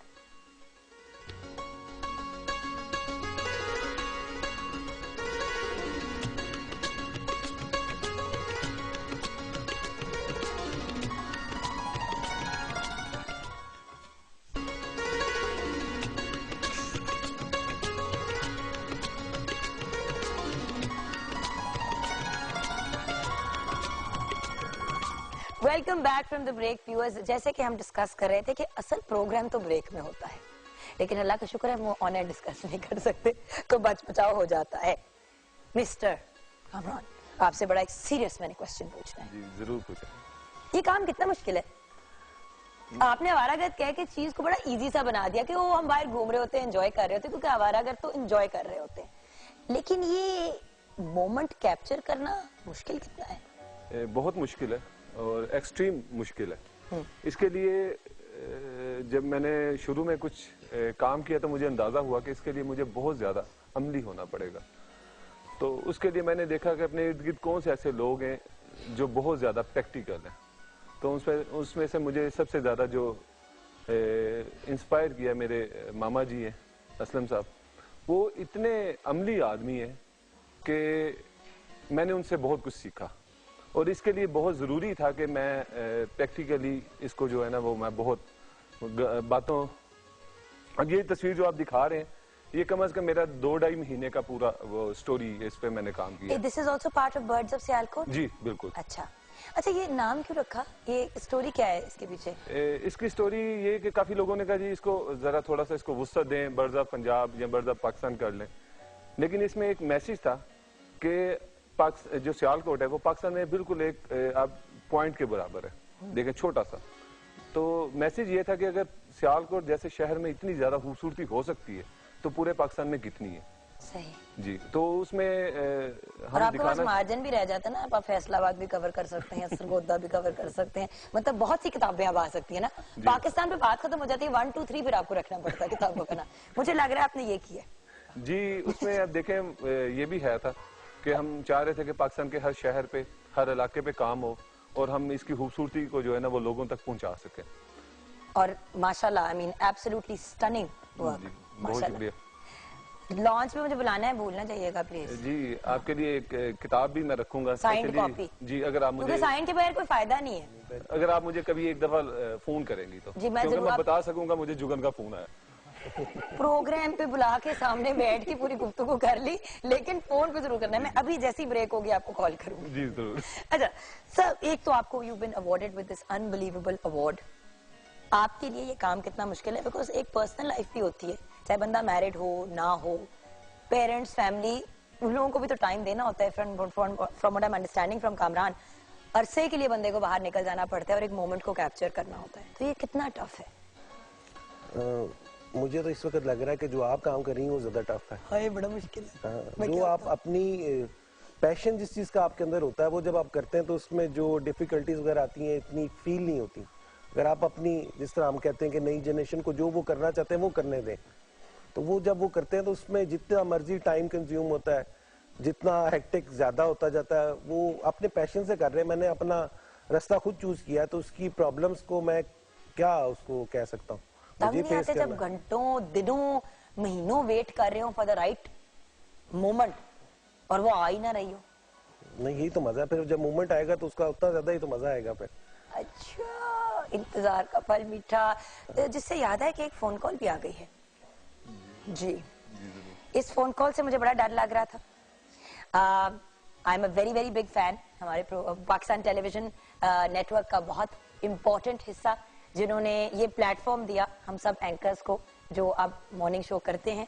The absolutely brilliant Mustansar Hussain Tarar साहब is on the call with us. अस्सलाम वालेकुम। हेलो।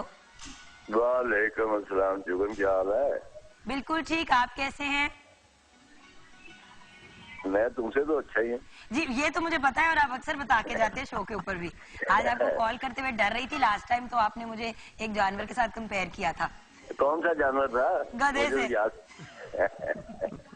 और मैं बता भी देती हूँ ऑनर, सर आप कुछ भी कहें वो मेरे लिए एक ऑनर की बात है, because you are such a phenomenal personality. But आपके दो स्टूडेंट्स हमारे साथ बैठे हैं इस वक्त। नहीं, ये मेरे दोस्त हैं, ये मेरे स्टूडेंट्स वगैरह नहीं है। ये खामखा मुझे बदनाम करते फिरते हैं कि ये मेरे फॉलोअर्स हैं और समथिंग। बेसिकली मैं इनका फॉलोअर हूँ। वंडरफुल। तो इसलिए कि ऐसे नौजवान अगर ना मौजूद हो तो मुझ में वो हिम्मत ना रहे कि मैं इस उम्र में भी मुराकाबपोशी की बेस कैंप तक जाऊं, ये लोग मुझे लेके जाते हैं। अच्छा, कामरान जो है ये ओवरऑल लगता है एक नॉन सीरियस नौजवान है, लेकिन अंदर से इंतहाई संजीदा शख्स है। और जिस तरह ये बैठा हुआ है अनोखी पहलवान की तरह, ये नॉर्मली इस तरह नहीं बैठता, बड़े अदब अदाब से बैठता है। अदब से बैठो यार। अच्छा, तो थोड़ा सा मैं ये कहना चाहता हूँ कि इनकी जो कॉम्पिटेंस है, इनकी जो कमिटमेंट है, वो बहुत रेयर है पाकिस्तान में। पाकिस्तान जैसे मुल्क में जिस तरह आसानी से मीडिया के थ्रू या अखबारों के थ्रू या पब्लिसिटी के थ्रू लोग शोहरत हासिल करते हैं और सेकंड रेट लोग होते हैं, ये उनमें नहीं है। ये फर्स्ट रेट लोग हैं और ये बहुत पीछे रहते हैं। और आपको भी पता है कि आप इनको बहुत तलाश करके यहाँ पे लेके आई हैं, बड़ी मुश्किल से। जी हाँ। अच्छा, इनका वजन भी ज्यादा ना, उठा के तो नहीं लाई ना। अच्छा, तो दूसरी बात ये है कि वो इनका जो बेसिक, बहुत लंबी बात होगी, मेरा जी चाहता है कि आप इनसे बात करें। जी जी। वो ये है कि भाई एक फिनोमिना होता है लिटरेचर में भी, फोटोग्राफी में भी, तमाम फनून लतीफा में दो नुक्ता नजर है। एक तो ये है टू कैप्चर द मोमेंट, दूसरा ये है टू कैप्चर टेक्निकली परफेक्शन। अब परफेक्शन को कैप्चर करना और मोमेंट को कैप्चर करना, ये दोनों चीजें जो हैं ये अलग अलग है। मतलब मैं जाती तौर पे अपनी राइटिंग्स में मैं मोमेंट को कैप्चर करने की कोशिश करता हूँ, लेकिन इनमें ये खूबी है कि इनकी फोटोग्राफी में आदम बैठा हुआ है, इतनी खूबसूरत इसने तस्वीरें उतारी हैं और आपको बताया ही होगा कि इंटरनेशनल अवार्ड भी इसने जीता है। इनकी तस्वीरों में खूबी ये है कि उनमें मोमेंट भी कैप्चर हुआ और परफेक्शन भी है। मसलन वो दो लोगों की तस्वीर तुमने देखी होगी, तुम्हें वो फेमिलियर नहीं नजर आई कि कुछ कुछ मिलती है किसी से ये कहीं, मतलब उसमें भी एक ह्यूमन एलिमेंट की तो आप बात कर रहे हैं सर, जो मिलती जुलती है। Thank you so much, sir. Thank you. It was a pleasure talking to you. It's an honor speaking to you as always. खुद ही मैं ऑनर बता देती हूँ कि क्या बुलाया इससे पहले कि सर खुद कहे। बट अच्छा, मोमेंट की जहाँ पे बात हो रही है तो Irfan, it is all about the moment, specially with the work that you do. क्योंकि आपको सिर्फ वेडिंग फोटोग्राफर कहना आई डोंट थिंक करेक्ट होगा, बिकॉज यू डू, आप फैशन फोटोग्राफी भी करते हैं, वेडिंग्स को भी कवर करते हैं।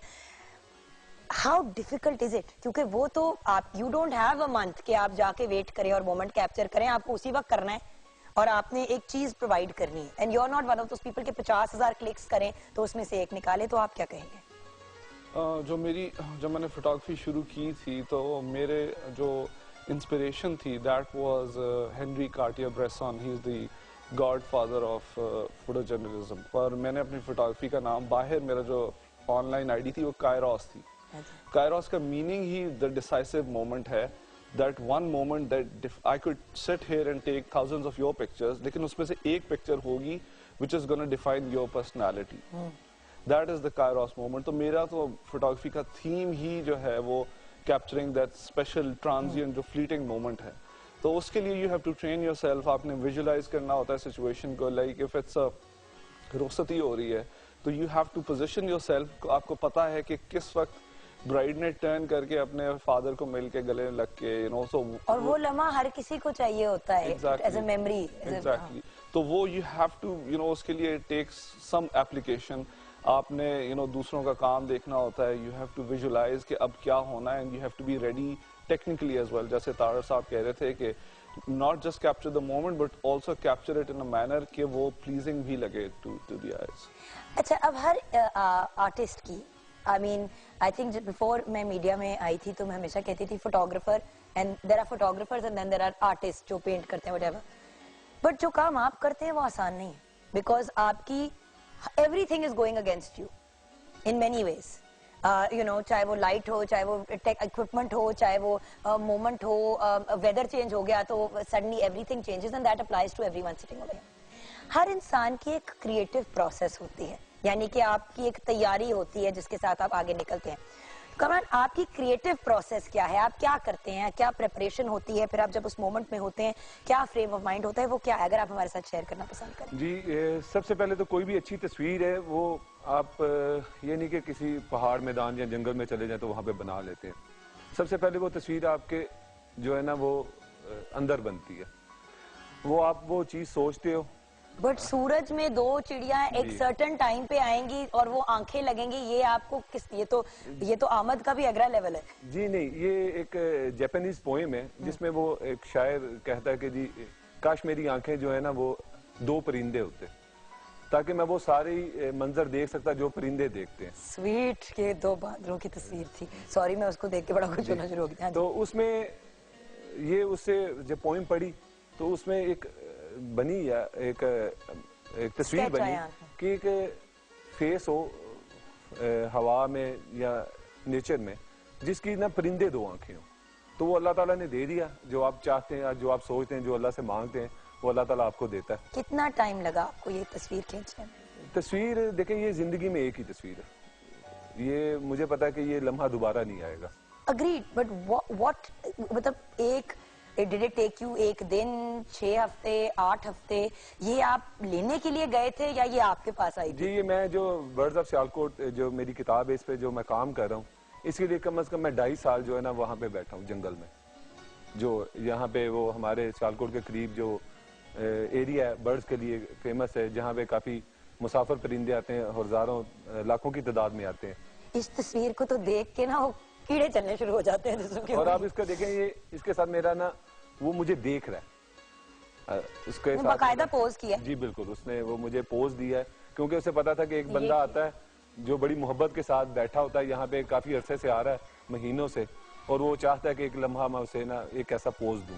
तो आप ये बिलीव करते हैं कि वो आपको मोमेंट देते हैं? जी बिल्कुल, वो देते हैं। वो ये सारे जितने भी एलिमेंट है ना नेचर में, जैसे तार साहब अपनी किताबों में बताते हैं जी मैंने झील से बातें की या मैंने पहाड़ से बातें की। अच्छा, ये वाली जो हम पिक्चर देख रहे हैं इसको कितना टाइम लगा? वैसे तो चिड़ियों का रोमांस बड़ा फेमस है, मगर ये इसको तकरीबन 3 साल, 3 सीजन, ये सीजनली आते हैं। एक साल बैठा हूँ, दूसरे साल बैठा हूँ, नहीं मिला, तीसरे साल मुझे ये मोमेंट मिला, और जिस वक्त मैंने ये कैप्चर की उसी वक्त मैं आतिफ जो मेरे बड़े अच्छे दोस्त हैं इनको मैंने फोन किया कि आज वो किसी और जंगल में बैठे हुए थे, लाइक किथे हो, He's like, मैं अफ्रीका च बैठा हुआ हूँ, तुसी की कर रहे हो? नहीं अफ्रीका नहीं जाएंगे, क्योंकि पाकिस्तान में इतनी ज्यादा जगह दिखाने वाली, देखने वाली है कि अगर हमारे पास कुछ वही कहते हैं ना 10-10 जिंदगियां होती तो फिर भी हम पाकिस्तान को ना दिखा पाते। छिपकली को देख के कुछ होता है। छोटी सी ब्रेक लेंगे, ब्रेक के बाद जब वापस आएंगे तो of course we have 2 more people जिनकी हमने क्रिएटिव प्रोसेस के बारे में जानना है कि वो क्रिएटिव जर्नी क्या होती है। I am definitely very interested कि इरफान किस तरह से काम करते हैं, क्योंकि मैंने एक बात जरूर देखी है कि इनके काम में लगता है कि इन्होंने कुछ प्री प्लानिंग करके आगे से चलते हैं। बहुत से फोटोग्राफर्स को उसी दिन पता चलता है कि शूट है, उसी वक्त पूछते हैं कि क्या आइडिया है, तो ये कितना मेहनत करते हैं अपने प्रोसेस को बनाने के लिए। आतिफ का तो मुझे कुछ समझ आ ही गया है, लेकिन उनकी ज़बानी भी हम सुनेंगे ब्रेक के बाद।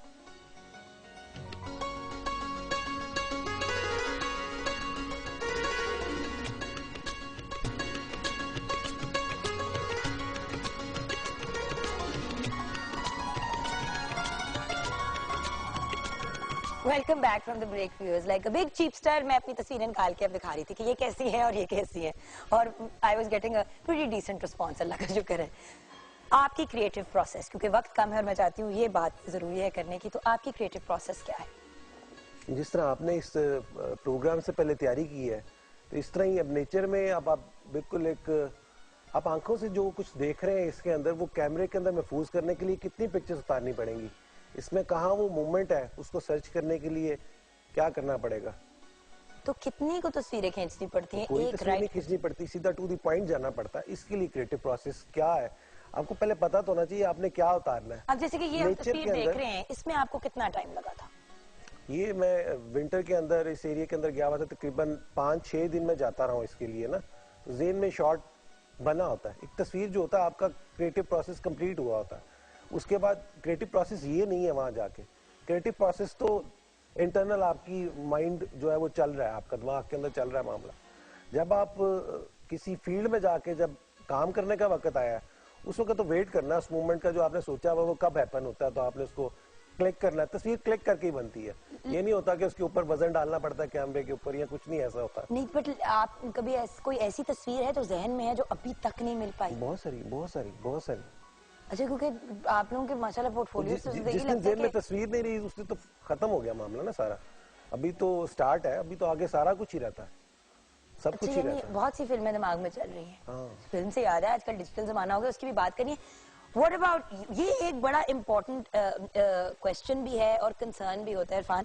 जब मुझसे भी कभी कोई कहता है कि जी फोटोग्राफी करवानी है, बताइए कि हम किससे राब्ता करें। अब आपका काम, क्योंकि आपके पास एक लिमिटेड टाइम है, आपको कोई भी डिजाइनर जो है वो 6 हफ्ते नहीं देने वाला कि आप राइट मोमेंट में कैप्चर करें और सारा कुछ। आपकी क्रिएटिव प्रोसेस क्या है, क्योंकि आपको तो सारा होमवर्क अपना कंप्लीट करके, ऑलमोस्ट काम कंप्लीट करके पहुंचना पड़ता है। हाँ जी, उसके लिए वी प्रेफर कि पहले हमारी डिजाइनर से, मॉडल से, मेकअप आर्टिस्ट से, इन सब से एक मीटिंग हो, because to create a good image you need coordination and input from 4-5 different people. तो अब we ask the designer what kind of dress it is, उन्हें फॉर्मल लुक चाहिए, उन्हें कैजुअल लुक चाहिए, उन्हें ग्रंजी लुक चाहिए, offbeat look चाहिए। सो उसी तरह से then we talk to the makeup artist कि how you gonna do the makeup. Smoky eyes चाहिए कि आपको सॉफ्ट लुक चाहिए, पेस्टल कलर्स यूज करने हैं कि जरा हार्श लुक देनी है। तो फैशन में तो at least you have all this coordination. या पर व्हाट अबाउट वेडिंग फोटोग्राफी? मुझे तो याद है, मुझे बार-बार फैसल के पांव पे पांव रखना पड़ा था। फैसल स्माइल कहते कैसे स्माइल करो, पांव पे पांव रख रही हो बार-बार। तो वेडिंग में यस इट्स हार्डर, लेकिन जो मेरे पास लोग आते हैं दे रियली मोटिवेटेड।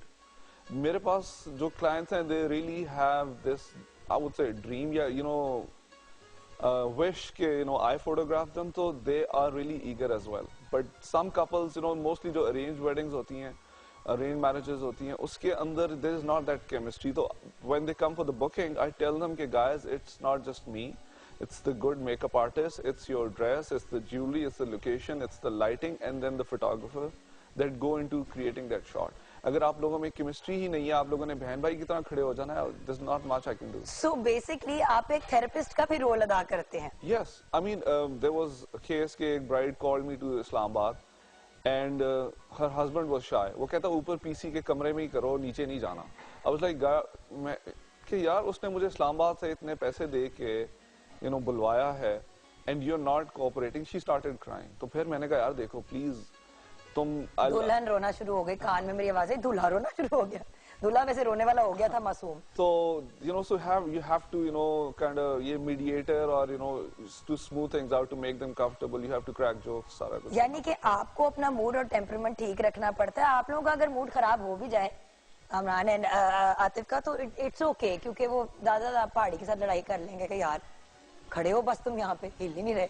हाँ जी। परिंदे को पत्थर मारनी, परिंदे को महीनों खड़ा रहना पड़ता है। कुछ तस्वीरें ऐसी हैं जिनके लिए आपको महीनों खड़ा रहना पड़ता है और बड़ा टफ वेदर, जैसे अभी देवसाई में जो मैं ब्राउन बियर पे डॉक्यूमेंट्री कर रहा था, उसके लिए तकरीबन मुझे -35 तक में काम करना पड़ा। हाय, सोच के हड्डियां गोल हो गई हैं। ओके, नाउ अब कुछ जरा से नॉन सीरियस सवाल भी आपसे पूछने। जी जी एक दफा मैं एक सर्टन स्टाइल अवार्ड्स पे थी, तो वहाँ पे आई रिमेम्बर के 2 फोटोग्राफर्स को at the same time award मिला। तो उनमें से एक स्टेज पे आए, अवार्ड लिया और उन्होंने कहा इस अवार्ड का नाम तो बेस्ट फोटोशॉप अवार्ड होना चाहिए। तो what will you say about this? ये कहते हैं, ये आप तीनों से सवाल है, anyone can jump in and answer it, कि पीपल से कि सारा काम तो अब कंप्यूटर पे हो जाता है, तो तस्वीर कौन सी? जब आप किसी पेंटर की पेंटिंग देखती हैं तो आप उसको कुछ इस टाइप का पूछती हैं कि इसमें आपने कौन सा कलर यूज किया, ये क्यों किया, इसमें कितनी जगह रबिंग करनी पड़ी या कितनी दफा दोबारा आपको करना पड़ा? नहीं, कोई ऐसी बात नहीं होती। ये भी एक आर्ट है, तो इसके अंदर फोटोशॉप तो नहीं हम कहते, फोटोशॉप तो एक बैड टर्म शायद बन गई है, लेकिन जब आज से 100 साल पहले एंसेल एडम काम करते थे, तो उनका जब प्रिंट आता था बाहर या जो भी काम आता था, वो डार्क रूम प्रोसेस से गुजर के आता था। क्योंकि वो ये ना कि वो फिल्म पे होता था और वो उधर ही आप करते थे। तो नहीं, उधर नहीं करते थे, उसके बाद डार्क रूम में जाके उसको प्रोसेस करते थे, तो तब वो एक आपके सामने पिक्चर आती थी। अच्छा। उसमें जो टोन्स हैं और जो उसकी वेरिएशन है और उसको कलर की एडजस्टमेंट है, ये सब कुछ तो हो गया, लेकिन असल जो पिक्चर तो ब्लैक एंड व्हाइट है और कलर्ड भी है। अगर आप फोटोशॉप में कलर एनहांस करके पिक्चर बना सकते हैं, तो ये तो बात किसी को समझ में नहीं आती। हर पर्सनैलिटी है, वो पिक्चर के अंदर अपनी पर्सनैलिटी, एक पिक्चर के अंदर उसकी पर्सनैलिटी ऐड हो रही है। फोटोशॉप का उससे कोई ताल्लुक नहीं है। फोटोशॉप के अंदर कलर एनहांसमेंट है, मर्जिंग है, ये है, वो है, लेकिन ये किसी की थिंकिंग है, थिंकिंग का प्रोसीजर है। वो कुछ कहना चाह रहा है उसके अंदर, वो कुछ बता रहा है, वो अपने मुतालिक बता रहा है या सामने चीज के मुतालिक बता रहा है। एक ब्राइड है, एक बर्ड है, हाँ, बट देखिए ना, एक मूवमेंट है। नहीं, बट फैशन में ये बड़ा गिला किया जाता है। इस पे आप क्या कहेंगे? फैशन की वर्ल्ड में बहुत गिला किया जाता है कि भाई फोटोग्राफर तस्वीर तो खींच लेता है, उसके बाद सारा कुछ बाद में ठीक करता है। यस, फैशन में बहुत ज्यादा यहाँ पे रीटचिंग और एडिटिंग होती है। कुछ मॉडल्स हैं, आप उन्हें रियल लाइफ में देखें तो you'd be shocked. I am not gonna name anybody, ठीक है, लेकिन उसके बाद जो सारी मेहनत है वो पोस्ट प्रोसेसिंग में होती है। मेरे ख्याल में उसमें कोई गलत बात नहीं है। द रीजन बीइंग कि आपने एक फिनिश प्रोडक्ट देना है, जो फ्लॉज हैं you have to overcome that. अब एक चीज होती है फोटो शॉपिंग और एक होती है फोटो चॉपिंग। फोटो शॉपिंग मेरी ख्याल में it's legit, you have to enhance and refine the product. Fashion में तो ठीक है, लेकिन जहां तक आगे वेडिंग या उस तरह में, तो उसमें आप मोमेंट को रिक्रिएट नहीं कर सकते फोटोशॉप में, आप स्माइल्स को रिक्रिएट नहीं कर सकते फोटोशॉप में। तो दोनों चीजें साइड बाय साइड चलती हैं। मेरी नजर में when you take a picture वो नेगेटिव है, और उसके बाद उसको जो अपना फोटोशॉप में या किसी भी एडिटिंग सॉफ्टवेयर में आप उसको प्रोसेस करते हैं, लाइक आतिफ सेड कि आपने अपना विजन उस पर इम्पार्ट करना होता है। सही। छोटी सी ब्रेक के बाद जब वापस आएंगे तो फाइनल क्वेश्चन सोचने का आपको मौका बता दूंगी। जो हमारा आज का basically question of the day था वो ये था कि आपकी अब तक किसने सबसे बुरी, क्या तस्वीर जो है वो सबसे बुरी आई और वो किस मोमेंट पे खींची गई थी? आईडी कार्ड की नहीं कह सकते, वो तो सबकी बुरी होती है। ब्रेक के बाद मिलते हैं।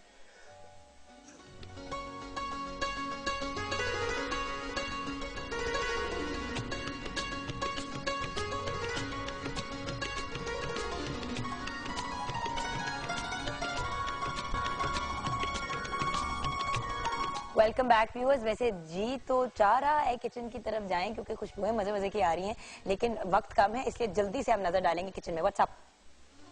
गाजर का हलवा भी रेडी है और काबली पुलाव भी रेडी है। अंडे ही अंडे हैं हर जगह, अंडों की बहार। आपको मैंने पहले बताया गाजर के हलवे को अंडे अगर आप सजाएंगे तो बड़ी खूबसूरत डिश लगेगी आपकी। Done, thank you so much Munira, thank you. Okay, वक्त कम, मुकाबला सख्त। एक बड़ा इंपॉर्टेंट क्वेश्चन जो रह गया बीच में, उसका ही जवाब ले लेती हूँ। बुरी तस्वीर वाला अगर सवाल पूछूंगी तो वो बल्कि जल्दी से बता दें, सबसे बुरी तस्वीर। सबसे बुरी तस्वीर मैंने जो खींची है या मेरी किसी आपकी किसी ने खींची है? मेरी तो कोई भी नहीं खींच सकता। जहाँ पे मैं होता हूँ वहाँ पे कोई रीछ ही होता है, कोई मार्मेट या कोई परिंदा, बचपन की कोई करके रो रहे हैं तस्वीर खींचती नहीं? बचपन में मैं बहुत प्यारा था। अच्छा चले मगरूर हसीना को अब हम छोड़ देते हैं। आप बताएं सबसे बुरी तस्वीर जो आपकी किसी ने खींची है? कैमरे के पीछे ही रहते हैं, जब भी कैमरे के सामने आते हैं कॉन्शियस इतने हो जाते हैं, इतनी चीजें ज़हन में चल रही होती हैं और जो उतारने वाला होता है शायद वो उस उम्मीद पर नहीं उतरता, सारी बुरी उतरती हैं। हाँ, कोई भी बात में अच्छी नहीं लगती। मेरा यूजुअली जब I am at weddings and taking pictures तो कोई फैन मेरी पिक्चर उतार के देन ही और शी ईमेल्स मी तो यूजुअली मैं कहता है प्लीज टैग ना करना पेज पे। खुदा गवाह। वैसे फोटोग्राफर्स की बहुत प्रॉब्लम है, don't let themselves be seen. अच्छा एक जल्दी से 2 सेकंड में आपने जवाब देना क्योंकि वक्त कम है। आपका ऑब्जेक्टिव क्या है as photographers? I know you are going to speak for everyone, तो आप क्या कहेंगे? जैसे ये सफर स्टार्ट हुआ था तो उसके बाद इसकी एक डायरेक्शन बनती जा रही है जो आपके अब स्टार्ट में आपको नहीं पता होता आप किस डायरेक्शन में जा रहे हैं, आहिस्ता आहिस्ता पता चलता जाता है। अभी जो यंगस्टर्स भी काम कर रहे हैं उनके लिए भी मैसेज है और जो मैं कर रहा हूँ और हम सब कर रहे हैं बल्कि अपने अपने पार्ट के ऊपर हम सारे जहाँ बैठे हुए हैं तो हम तीनों में एक बात मुश्तरक, हम प्राउड पाकिस्तानी है, तीनों प्राउड पाकिस्तानी है और पाकिस्तान की joyful side, colourful side, positive side show कर रहे हैं लोगों को। तो अपने मीडियम से जो भी अपना अपना मीडियम है, अपना टॉपिक है, उस पर शो कर रहे हैं। तो मेरा ख्याल है एज अ पाकिस्तानी यही मैसेज है और ये मैसेज हमें तीनों को नहीं सबको ही देना चाहिए। सबको हमको इंडिविजुअली हर बंदे को अपना एक स्ट्रांगली मैसेज देना चाहिए। Since we're completely out of time, I know there's still a lot more to say, but thank you so much to you gentlemen कि आप आज आए और आपने वक्त दिया। Thank you. Nice talking. It is always a pleasure to meet people who are proud of Pakistan, क्योंकि अगर हम पाकिस्तान के लिए मेहनत करेंगे तभी हम अपने मुल्क का नाम रोशन करेंगे। पाकिस्तान जिंदाबाद।